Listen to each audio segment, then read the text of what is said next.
السلام علیکم ورحمۃ اللہ وبرکاتہ اسٹوڈنٹس، آپ کا Quran learning basic to advance channel پر ویلکم۔ تو آج ہمارا نورانی قاعدے کی 11ویں تختی کے 9ویں حصے کا سبق ہے، اور آج کی اس ویڈیو میں انشاءاللہ عز و جل ہم ان دو سطروں کو اور ان دو لائنوں کو اور ان کے اندر موجود تمام الفاظ کو انشاءاللہ سیکھیں گے، تجوید کے مطابق سیکھیں گے، اپنی غلطیوں کی اصلاح کریں گے انشاءاللہ۔ تو ویڈیو کو لائک کریں، بڑھتے ہیں اپنے سبق کی طرف۔ اعوذ باللہ من الشیطان الرجیم، بسم اللہ الرحمن الرحیم۔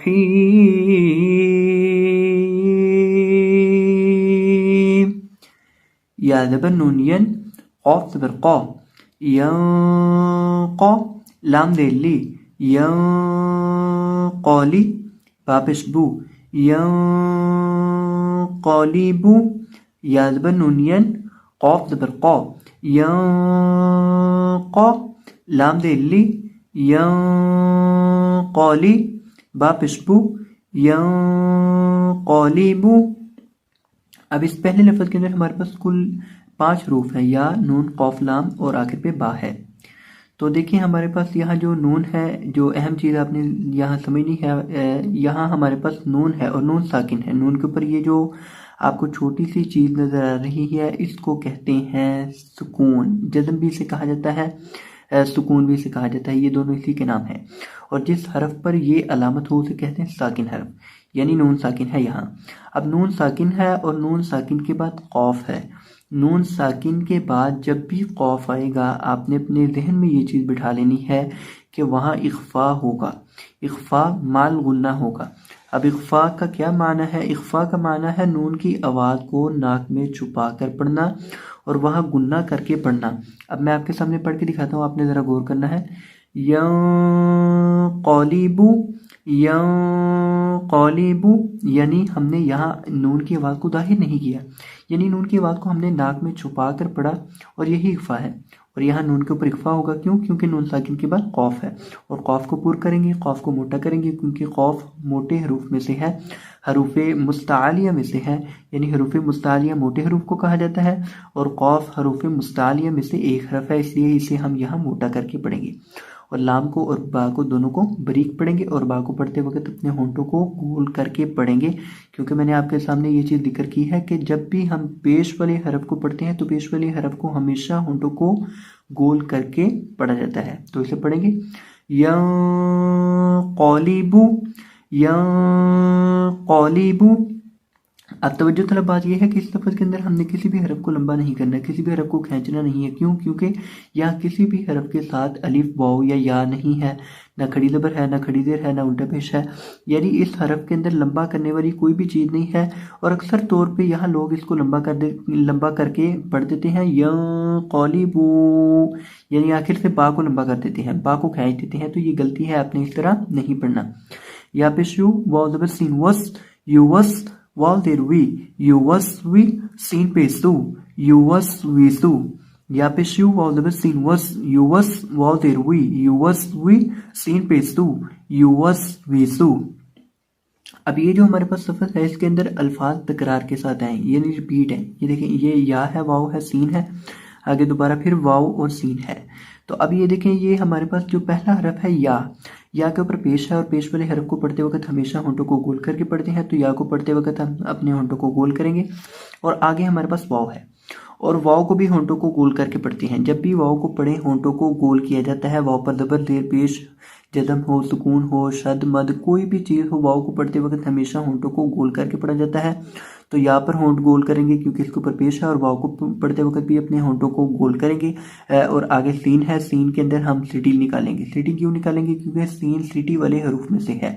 اس کی آواز آئے گی یو وس ویسو، یو وس ویسو، یو وس ویسو۔ اس طرح نہیں پڑھنا آپ نے، یعنی یا کو لمبا نہیں کرنا، نہ ہی واو کو لمبا کرنا ہے، نہ ہی آخر سے سین کو لمبا کرنا ہے، کسی حرف کو لمبا نہیں کرنا ہے اس حرف کے اندر۔ اس کے اندر سین، 2 سین ہے، تو دونوں کے اندر سٹی کی آواز پیدا کرنی ہے، یا کو، واو کو، اور اس واو کو اور آخر پہ سین کو پڑھتے وقت ہونٹوں کو گول کر کے پڑھنا ہے۔ کیوں؟ وجہ بھی سن لیں، اس کی ریزن یہ ہے کہ یا کے اوپر پیش ہے، واو کو پڑھتے وقت ہونٹوں کو گول کر کے پڑھا جاتا ہے، سین کے اوپر بھی پیش ہے، اور واو کو یہاں بھی ہم ہونٹوں کو گول کریں گے۔ یو وس ویسو، یو وس ویسو، سا زبر سا، قاف پیش قو، साकू, लाम ज़बर तालत, साकूलत, साद बस्सा कॉफ इश्कू, साकू, लाम ज़बर तालत, साकूलत। अब ये जो हमारे पास लफ्ज़ है इसके अंदर हमारे पास है पहले नंबर पे सा है, दूसरे नंबर पे कौफ, फिर लाम और आखिर पे ता है। सा कौफ लाम ता। जो सा है ये नरम हरूफ में से है, इसे नरम हरूफ में से पढ़ा जाता है, नरमी के साथ पढ़ा जाता है। इसको पढ़ते वक्त ज़ुबान की नोक सामने वाले ऊपर के दो दांतों के किनारे से लगा कर पढ़ते हैं। और इसी तरह आगे है हमारे पास कौफ, और कौफ को मोटा करेंगे। कौफ दो तरह की होती है, एक डंडी वाली एक नुक्तों वाली होती है। जो नुक्तों वाली है उसको मोटा किया जाता है और जो डंडी वाली है उसको बारीक किया जाता है। यहाँ चूंकि नुक्तों वाली है इसलिए इस कौफ को हम मोटा करके पढ़ेंगे, और इसके ऊपर पेश है तो इसको पढ़ते वक्त होंठों को गोल करके पढ़ेंगे। आगे लाम और ता है, इन दोनों को बारीक करेंगे और कौफ को मोटा भी करेंगे, कौफ को मोटा भी करेंगे। तो इसको पढ़ेंगे साकूलत, साकूलत, साकूलत। ये जो सा है इसके अंदर सिटी नहीं निकालनी, आपने इसको साकूलत नहीं पढ़ना है, इसको पढ़ना है साकूलत, साकूलत। हापिश हु शीन देशी हुशी, और बरता रद हुशी रद, हापिश हु शीन देशी हुशी, और बरता रद हुशी रद। अब ये जो हमारे पास लफ्ज़ है इसके अंदर हमारे पास है पहले नंबर पे हा पे शीन और रॉ है और आखिर पे ता है। ये जो हा है इसको पढ़ते वक्त भी हम अपने होंठों को गोल करेंगे क्योंकि इसके ऊपर पेश है, और शीन के नीचे देर है, और शीन के पढ़ने का तरीकाकार है ज़ुबान का वस्त जब ऊपर मद्दे मुकाबिल तालु से लगता है तो शीन अदा होता है। और इसी तरह से ये रॉ है, रॉ के ऊपर ज़बर है तो इसको मोटा करेंगे और ता को बारीक पढ़ेंगे। तो इसकी आवाज़ आएगी हुशीरत, हुशीरत, हुशीरत। हा, हा, इसकी आपने मशक करनी है। सीन पे सू क़ादिर ती, सूती, हाद बरता हद, सूती हद। सीन पे सू क़ादिर ती, सूती, हाद बरता हद, सूती हद। अब ये जो हमारे पास लफ्ज़ है इसके अंदर भी हमारे पास चार हरूफ हैं, सीन, तो, हा और ता। ये जो सीन है इसको पढ़ते वक्त भी हम अपने होंठों को गोल करके पढ़ेंगे क्योंकि इसके ऊपर पेश है, और तो को पढ़ते वक्त हम इसको मोटा करेंगे क्योंकि ये मोटे हरूफ में से है और इसको यहाँ सबद लिखा गया है। जितने सबद रंग में लिखे गए हैं ये तमाम मोटे हरूफ हैं। चूँकि यहाँ तो ये भी सबद रंग में लिखा गया है और ये मोटे हरूफ में से है इसलिए हम यहाँ इसको मोटा करेंगे। और इसी तरह से हा कहाँ से अदा होगा, हलक के दरमियान से, और ता ज़ुबान की नोक सामने वाले ऊपर के दो दांतों की जड़ से जब लगती है तो ता अदा होता है। तो इसकी आवाज़ आएगी सूतीहत, सूतीहत। सीन के अंदर हमने सीटी निकालनी है और तो को पुर करना है। सूतीहत, सूतीहत। कापिशकू शीन देशी कूशी, पौधबर पौतत, कूशी तत। कापिशकू शीन देशी कूशी, पौधबर ताकत, कूशी तत। ये लफ्ज़ बहुत अहम है, इसके अंदर आपने गौर करना है कि इसके अंदर अहम चीज़ क्या है। अगर तो आपको पता है कमेंट में लिख दें, वरना मैं आपको भी आपके सामने जिक्र कर देता हूँ। ये जो काफ है इसको हमने पढ़ते वक्त होंठों को गोल करना है। शीन को सिंपल जिस तरह यहाँ हमने पढ़ा था, जुबान का वस्त ऊपर मध्य मुकाबिल तालु से जब लगेगा तो शीन अदा होगा। तो को मोटा करेंगे और आखिर पे हमारे पास है ता। तो और ता दोनों की आवाज़ आपस में मिलती जुलती है। किस तरह मिलती जुलती है, ये बहुत एक पेचीदा सी चीज़ लगती है आम तालिब इल्मों को। तो अगर आपको ये बात समझ नहीं आ रही कि तो और ता की आवाज़ आपस में क्यों मिलती जुलती है, कैसे मिलती जुलती है, तो आप इन दोनों के ऊपर ज़बर दे दें। तो के ऊपर भी ज़बर दें और ता के ऊपर भी, और इनको पढ़ के देखें। तो ज़बर तो और ता ज़बर ता, तो ता। अब देखें दोनों की आवाज़ें मिलती हैं। अब तो और ता दोनों की आवाज़ें आपस में मिलती जुलती हैं, और मिलती जुलती आवाज़ों वाले हरूफ जहाँ इकट्ठे हों तो उनको पढ़ना और उनका फ़र्क करना ये एक मुजव्विद का काम होता है जो तजवीद के मुताबिक पढ़ता है। तो मोटा है, इसको मोटा करके पढ़ा जाएगा, और ता जो है ये बरीक है, इसको बरीक करके पढ़ा जाएगा, और इन दोनों में ये फ़र्क किया जाएगा। तो को मोटा करेंगे, तो को बरीक नहीं करना, और ता को बरीक करना है, ता मोटा ना हो। तो इस चीज़ को देखना है कि कौन सा हरफ मोटा है उसको मोटा ही रहने देना है, उसको बरीक नहीं होने देना, और जो बरीक हरफ है उसको मोटा नहीं होने देना। तो इसको पढ़ेंगे कुशी क़त, कुशी क़त। तो को मोटा करेंगे और ता को बरीक। नून पेश नू शीन देशी नूशी, और ज़बर तारत, नूशी औरत।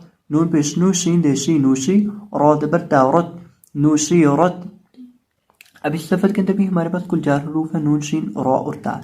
जो नून है इसके ऊपर पेश है तो इसको पढ़ते वक्त हम अपने होंठों को गोल करके पढ़ेंगे, और शीन का मखरज मैंने जिक्र किया था ज़ुबान का वस्त जब ऊपर मद्दे मुकाबिल तालु से लगता है तो शीन अदा होता है। और रॉ को यहाँ मोटा करके पढ़ेंगे क्योंकि रॉ के ऊपर ज़बर है और ता बरीक हरूफ में से है, इसलिए यहाँ हम इसे बरीक पढ़ेंगे। तो इसे पढ़ेंगे नूशी औरत, नूशी औरत। अब तमाम अल्फाज को देख लें। यंक़लिबु, यंक़लिबु, युवस्विसु, युवस्विसु, सक़ूलत, सक़ूलत, حشرت حشرت سطحت سطحت کشطت کشطت نشرت نشرت. تو یہ تھا ہمارا آج کا سبق. میں امید کرتا ہوں کہ آپ کو یہ سبق اچھے سے سمجھ آ چکا ہوگا. تو اگر آپ کو یہ ویڈیو پسند آئی ہو تو ویڈیو کو لائک کر دیجیے گا, اور اگر چینل پر نئے آئے ہو تو چینل کو سبسکرائب فرما دیجیے گا. جزاکم اللہ خیرا, بارک اللہ فیکم, اللہ حافظ.